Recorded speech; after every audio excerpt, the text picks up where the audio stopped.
गिबियावनो बयनिसिमबो खुलुमनाय जासिहरग्रोदों। जंदर बियाबनि सिङाव थानाय जानायगाव प्राइमारियावहाय जोंनि दोलोखौ मोजां मोननानै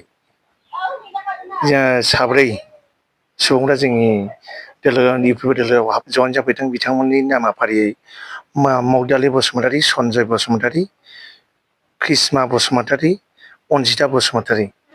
बिथांमोना आगोल जोंनि दोलोआवनो खामोन, नाथाय बिथांमोनखौ माबा मोनसे लब देखायनानै बिपिएफ दोलोआव दाख्लै बावैसो जइन जाहैदोंमोन। नाथाय बिथांमोना नुबाय बिपिएफ दोलोआव थांनानै जेबो गैया, खुनु डिसिप्लिनबो गैयानो, खुनु बिदि माने फैबाय थानाय बिसायख'थियाव बिथांमोना जे देरहागोन बिनिबो खुनु मोनसे लामा नुयैयाव बिथांमोना आरोबाव जोंनि दोलोआव फैफिनबाय आरो बिथांमोनखौ जों दिनै बरायनाय हाबाफारि जों लादों।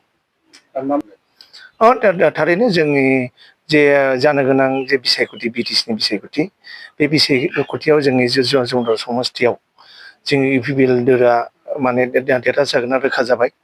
दिनैनि दिनाव नोंथांमोना गिदिंबाय थायो, नोंथांमोना नुयो गामि गामि न'खर न'खर गासिबो इउपिपि जाजोब्बाय। बेनि मेन उद्देশ্য'ना जादों दे जोंनि ओनसोलफ्राव सान्थि फैबाय, जोंनि ओनसोलफ्राव जौगानाय फैबाय, जोंनि ओनसोलफ्राव जोंनि स्कुलफ्रा मोजां जानो हमबाय, जोंनि कलेजफ्रा प्रभिन्सियेलाइज जानो हमबाय, आरो बेजों लोगोसे गोबां माने बिदिनो जौगालु हाबाफ्रा जोंनि बे ओनसोलफ्राव जाबाय।